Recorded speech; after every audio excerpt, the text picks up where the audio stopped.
Hey guys, what's up? Welcome to our fourth episode of KSU FSA's podcast, Couch Talk. Today I will be the host of the episode. My name is Victoria, and I am the food coordinator for FSA, in case you didn't know. And today, my topic is going to be about family and, what it means to me in terms of the definition of family and why found family is so important to me. And yeah. So I'd like to start off by saying the reason I chose this topic is because the subject of family and relationships has always been very significant and complex and a little bit confusing for me because I am actually adopted. So the story of how I came to be here is I was born in Kunming, China in 2002. My legal birthday is October 4th, 2002, but we're not real sure if that's when I was actually born. But they kind of those bingo, the little cages, and they spin it around to get the number. I think they probably just did that to figure out my birthday. I'd like to think that's how they figured it out, though. That'd be pretty cool. But anyways, yeah, so I was found near a public fountain in China when I was a newborn, a fresh baby. And, this is because of China's one-child policy that they had for multiple years.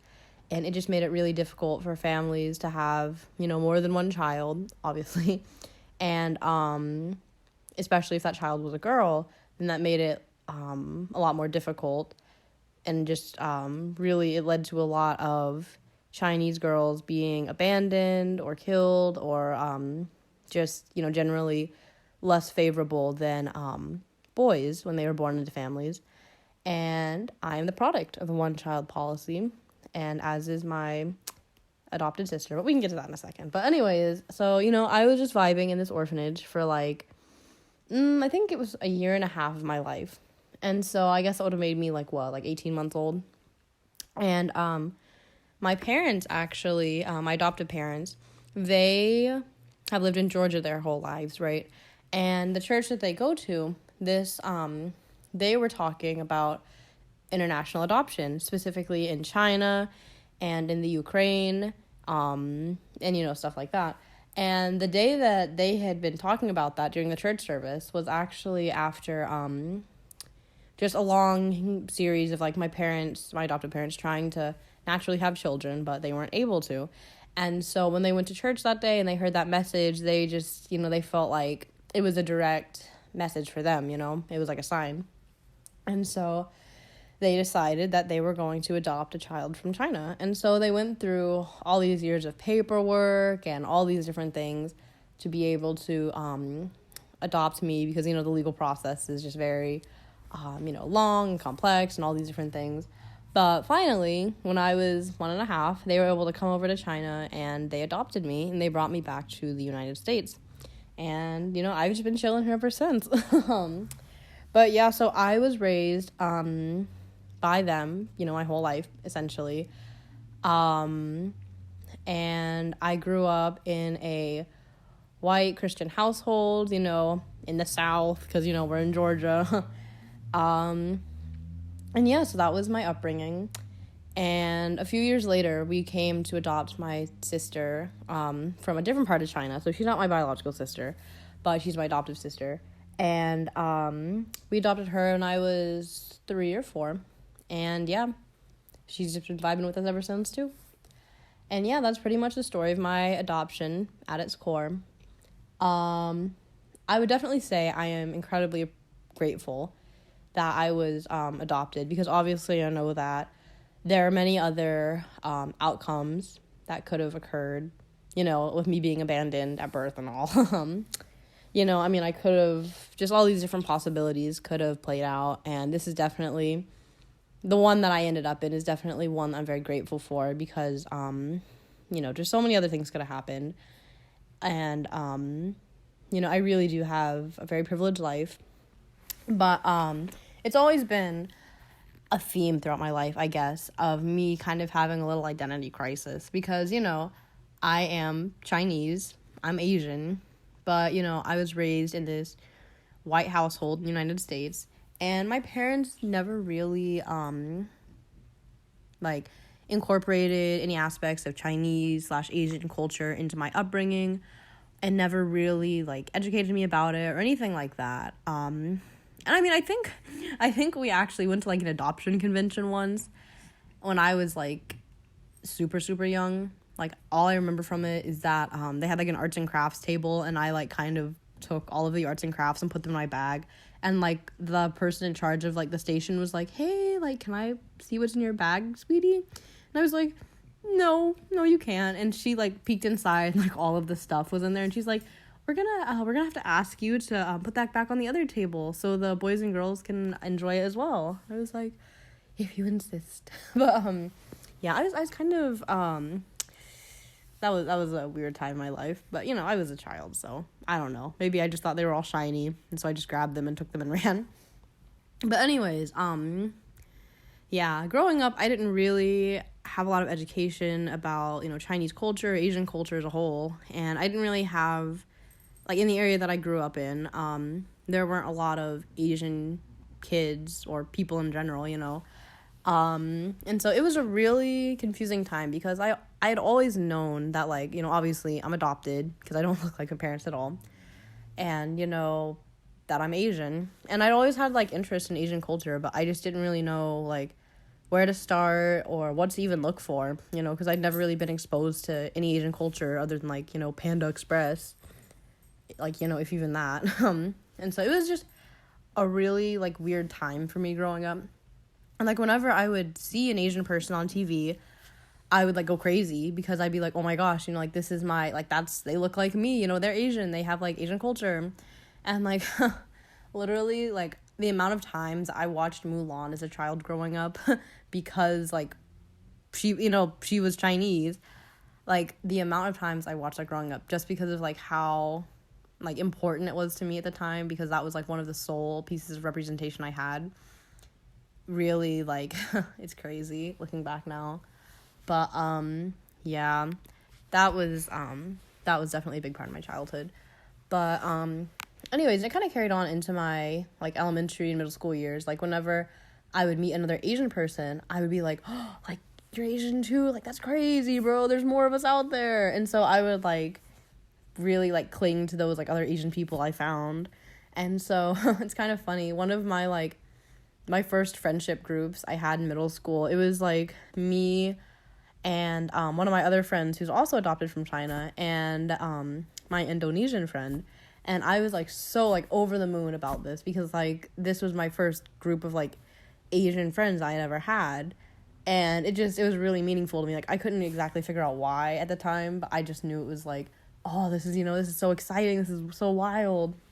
And so, yeah, I knew I'd always had, like, an interest in Asian culture because, you know, that's where I'm from, obviously, but I just didn't really know where to start or, like, what to even do to learn more about it. So, flash forward to when I started at Kennesaw in the spring of, the fall of 2019, I had went to the, like, club fair on the campus green, and there was this club called, like, the Filipino Student Association.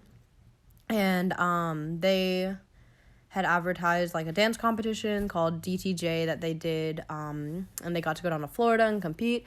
And I come from a background of doing, like, color guard and winter guard and marching band. And so, like, you know, I liked dancing and all that stuff. And so I was like, oh, like, that sounds really cool. Like, I'd love to learn more about that. Plus, it's, like, an Asian organization. Like, that's so cool. And really, like, the first time I went to an FSA meeting, I, like, emotionally peed my pants, if you will, because that was, like, one of the very first times I'd ever seen, like, so many Asian people, like, in real life in one room who were, like, my age, like, which was so wild to me, or, like, close to my age, but you know what I mean. But that was just so, like, it sounds really dramatic, but it was just so moving to me because, like, I just growing up, like, not having any Asian representation really in media that I could see very clearly, and like, especially not having any Asian representation in real life for, like, the most part, you know. But then, like, going from that to seeing, like, this room, like, full of other Asian people. That was just so, like, important and incredible to me because it made me feel like, okay, like, I'm not the only one out there. That's crazy. That's cool. That's great. And, like, it was so weird because, like, I knew that obviously I didn't have the same kind of upbringing as these people because they were, like, they came from Asian households and, they were raised with Asian influence and stuff. And I obviously knew that, like, I had that difference from them, but, like, just knowing that there were other Asian people who, like, looked like me, like, I think that was enough for me because, like, it was just so, like, it was such a big step versus, like, where I'd come from. And, I mean, ever since then, it's been so great because, like, I've come to, like, these guys have become, like, my best friends, through FSA and VSA and DTJ and MAO and all these other 3-letter acronyms. But these people have really become, like, a family to me. And I know it sounds kind of crazy because you're like, well, Victoria, just because they're Asian, like, why does that matter so much to you? But I think, honestly, the representation and just, like, learning about Asian culture from these people who've, like, experienced it, because obviously they've grown up with it, I think that's really been important to me because it's kind of given me a glimpse into, like, what Asian culture is like and, how, a kind of, like, possibility of, like, what my life could have been, I guess, if I had never been adopted or if I was raised by, like, an Asian family. Not that I'm saying that, like, oh, like, I wish I'd never been adopted by my adopted family or anything like that. Like, I'm so appreciative and grateful for them. But sometimes, it's natural, I think, to wonder, like, oh, like, what could have been in, like, a different reality or whatever. But, yeah, just meeting all of these people from Asian backgrounds is really, like, it's helped me learn a lot more about Asian culture and really the kind of community and just like bond, I guess you could say, that the Asian community has, and that's just been really impactful for me because oh my gosh, words, like I'd said earlier, like, learning about Asian culture has always been important to me, but I never knew where to start because I didn't know any Asian people, but then just having all of these friends who, like, quickly became my family, and then having them kind of guide me through, like, what Asian culture is like was just so, like, it was such, like, a relief for me because, like, before this I had thought, like, I'm never gonna feel connected to Asian culture. I'm never gonna feel connected to my, like ethnicity and race or anything like that. But, like, coming into FSA really just, like, opened all these doors for me as a person. And, like, I think from that I've been able to grow so much and really just really, like, learn more about myself through that process. I don't feel as lost anymore when it comes to my identity. And obviously I know I'll never have the kind of, like, stereotypical Asian upbringing because, I was raised by a white family and I'm kind of having this, like, second childhood, if you will, just as I'm learning about, Asian culture and all that stuff now as, like, an 18-year-old instead of, like, as a child. This, like, second childhood, I guess, is really just a great experience for me because I'm being able to, like, live all of these experiences that I never really got to. But I'm so grateful I'm being able to have them, at all, even if it is kind of later. And then, so that's my adoption story. And I guess, why FSA means so much to me. And it's so funny because all of this, like, once I started hanging out with more Asian people and, like, those were the people I was, like, coming to be surrounded by. I started getting into, like, Korean dramas and K-pop and, all of these, like, Asian, like, cultural things. And a lot of my friends from, like, a lot of my other friends outside of, like, the Asian community were like, oh, like, isn't it kind of weird that you're getting into all of these things, like, so quickly? Or just, like, in general, like, isn't that kind of odd? And, like, I couldn't really explain to them how it, like, meant a lot to me that I was being able to, like, become exposed to all of these, like Asian dramas and Asian music and stuff. And it, like, I don't know. I mean, just all of this, like, this wave of, like, things I never knew existed. And then suddenly being able to, like, immerse myself in them and learn about them. It was just so, like, wildly exciting for me. because I never knew these things existed. And, like, just being able to find all these at once, like, I was so enthusiastic about it. And I guess, like, from an outsider's perspective, it did seem kind of weird, because my, like, other friends were like, like, you okay? Like, they thought, oh my gosh, they thought that I was kind of hopping onto all of these things because it was, like, becoming trendy. But, like, for me personally, it was just it was a journey, I guess you could say, because, like, I just the representation, man. Like, I know I keep saying it over and over again, but, like, coming from basically nothing to seeing all of these, like, worlds I didn't know existed was just so, like, exhilarating for me. But yeah, so back to the, I guess, family ties. So I've always considered my adopted family to be, like, my family, you know? Like, I usually don't refer to them as, like, oh, like, those are my adoptive parents, just because, like, I do consider them to be my parents, you know, because they raised me and everything. I'm just referring to them as my adoptive family for, like, contextual purposes, I guess, on here. But, growing up with a white family obviously has been kind of odd, because, like, they're great people, you know, don't get me wrong. I know that they love me and I love them. It's great. But, like, I know that they will never understand what it's like to be a person of color, right? And so the experiences that I have, you know, facing, like, racism and all of these things as an Asian woman, I know that they will never understand that. And I know that they try to understand it, but it's just not the same as if it were coming from, like, if I had, like, oh, like, Chinese parents to talk to these things about, you know what I mean? And so it's been just kind of complicated, you know, trying to get them to see issues from my perspective as a person of color.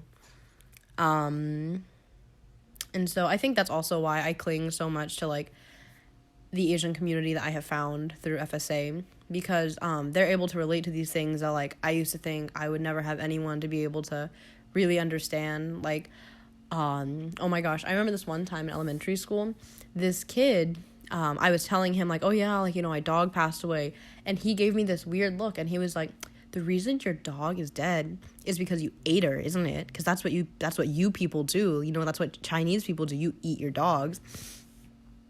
And so me, like, already really distressed about, like, my dog dying, and then having this, like, comment on top of it really just, like, destroyed me for a little bit, because I was like, why would you ever think I would do that? Like, well, I'm, like, telling you my dog died. This is, like, a really sad moment for me, and you're just saying, like, oh, like, you know, it's just because you ate her. Like, I didn't know how to, like, deal with that at that age, and, like, I told my parents about it, and they were like, oh, you know, he was probably just joking, and, like, they just didn't really understand, I guess, in the way that, like, I would have liked them to.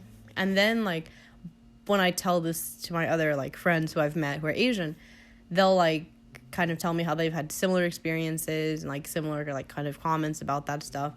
And I mean, obviously it's terrible that, like, those things have happened to, like, so many people, and it's, like, such a universal experience, I guess, to have, like, those kinds of comments made towards, like, Asian people. But, you know, it's one of those things where it makes me feel like, okay, I'm not, like, the only person this has ever happened to, and, like, I know that since these people have had this experience, you know, they've got me, and they, like, they know how they can empathize.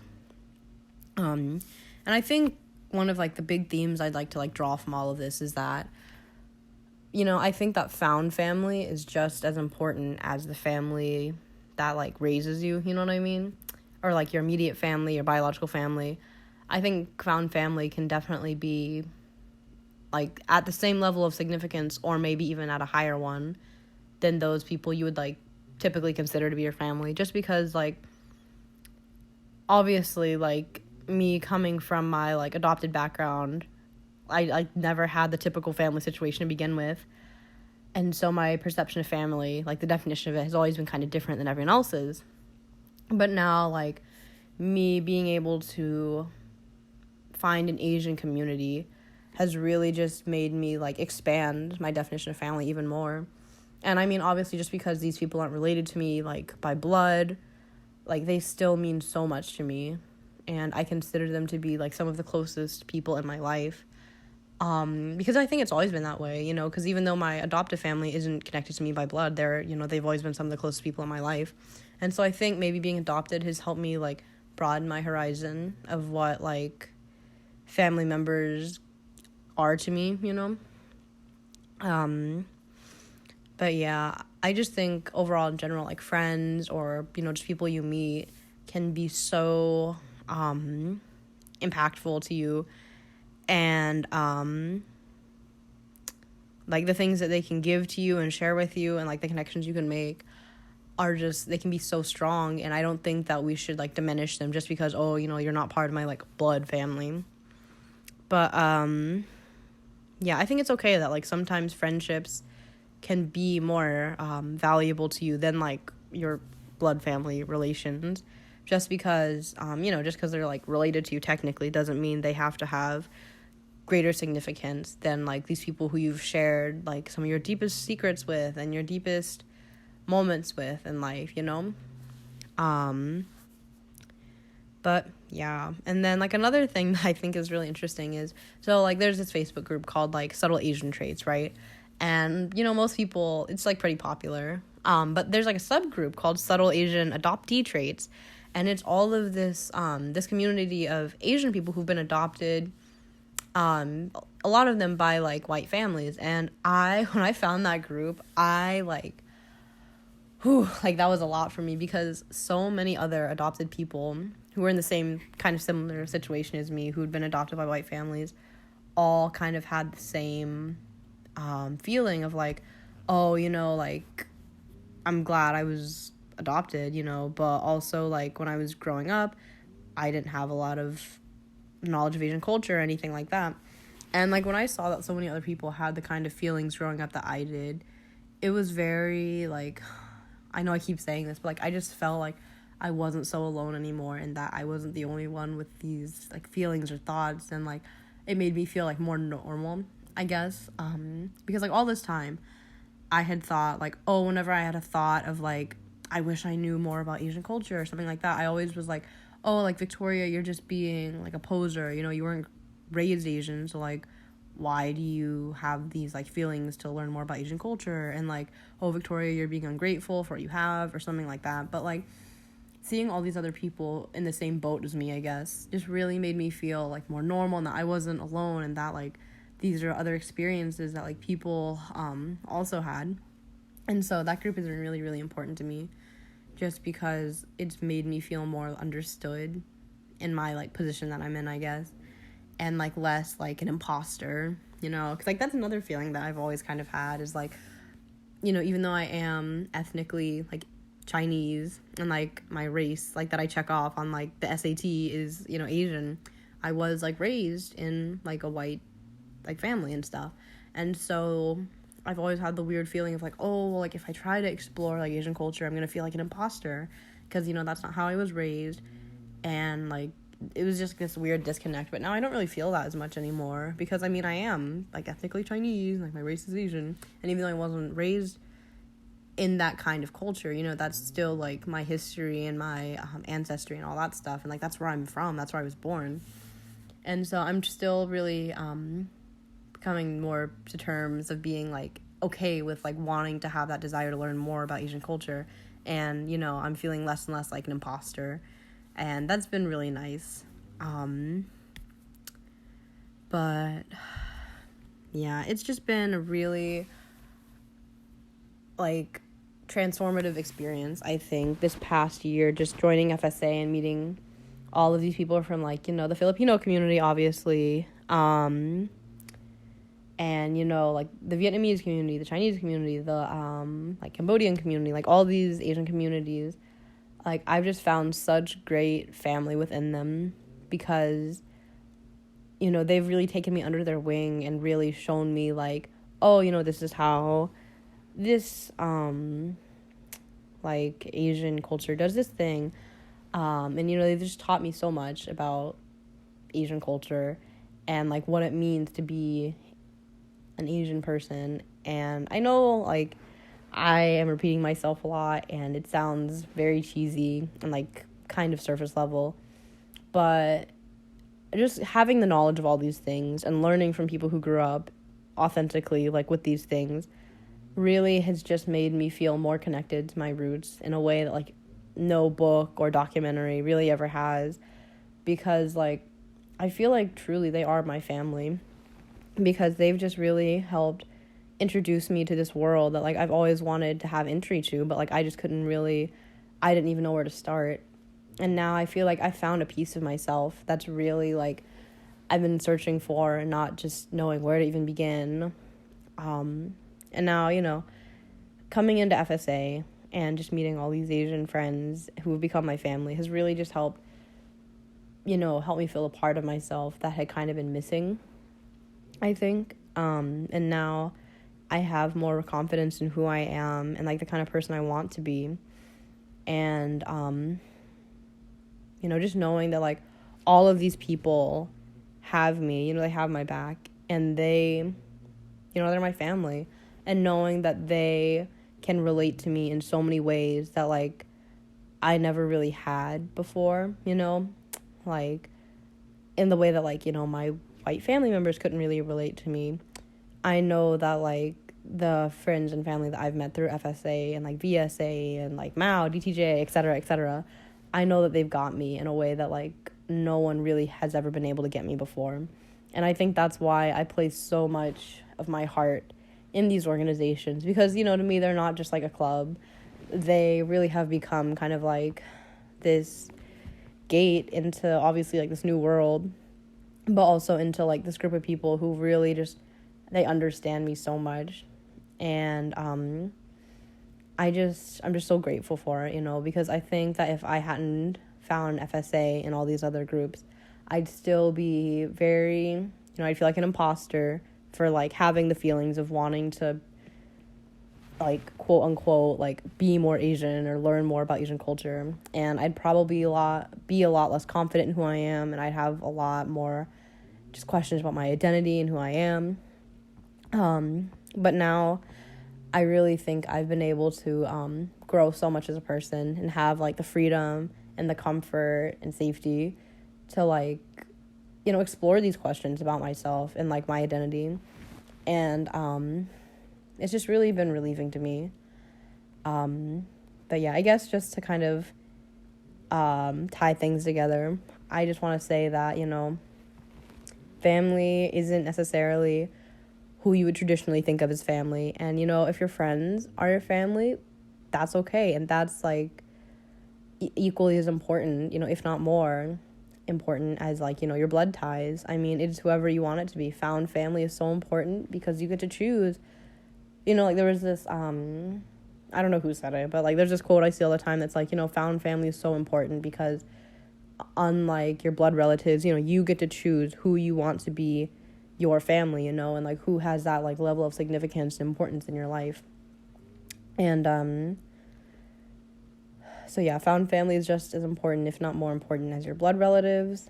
I have been able to find such, like, comfort and meaning and just, like, self-discovery within the Asian community that I have found through FSA and VSA and MAO, DTJ, blah, blah, blah, blah. You guys get it. And I'm just going to be forever grateful for these experiences because they really have changed my life. Like, it probably sounds really, like, cheesy and, like, oh, Victoria, you're making, like, a big deal out of this thing that's not actually a big deal. But, like, to me, it's been so transformative. And I'm so grateful for my adoptive family because I have been able to have such great experiences, and I know that they love me immensely and I love them immensely. So I don't want this to come off as, like, me just, like, absolutely dissing them or anything.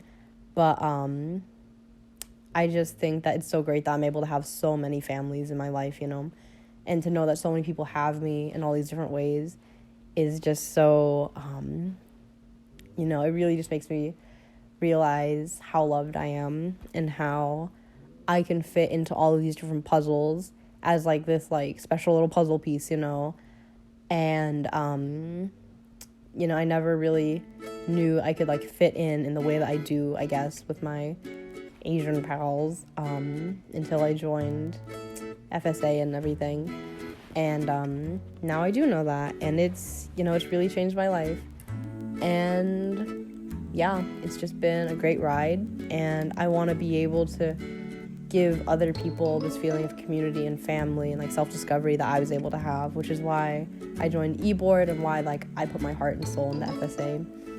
And yeah, it's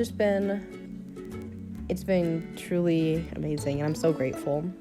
And yeah, but I really hope you guys enjoyed this episode. I'm sorry it was a lot of rambling, but yeah, stay tuned for our next one. Bye.